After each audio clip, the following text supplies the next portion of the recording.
আসসালামু আলাইকুম, কেমন আছো বন্ধুরা? আশা করি ভালো। সবাইকে জুম্মা মোবারকের শুভেচ্ছা। চলো আমরা সকালের নাস্তাটা তৈরি করে নিই। আজকের নাস্তা গরিবের ফ্রাইড রাইস।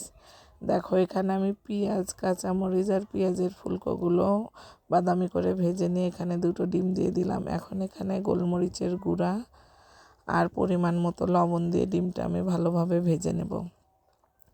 তারপর এখানে রাতের বেঁচে যাওয়া বাসি ভাত দিয়ে দেব।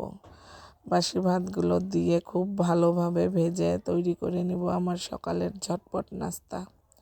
তো আজকে স্যার বাসায় নেই, বাসায় শুধু আমরা মা মেয়ে, তাই আর নাস্তার অন্যরকম ঝামেলা না করে সকাল সকাল যা ছিল ঘরে সেই উপকরণ দিয়েই সকালের নাস্তাটা ঝটপট করে নিলাম। কিন্তু এই খাবারটা আমার মেয়েদের খুব পছন্দ, স্যারেরও পছন্দ, স্যার দেখলে মিস করবে। তো এই যে গরিবের ফ্রাইড রাইস ঘরে থাকা উপকরণ আর বাসি ভাত দিয়ে। আজ এই পর্যন্ত। সবাই ভালো থাকো, সুস্থ থাকো। আল্লাহ হাফেজ সবাইকে।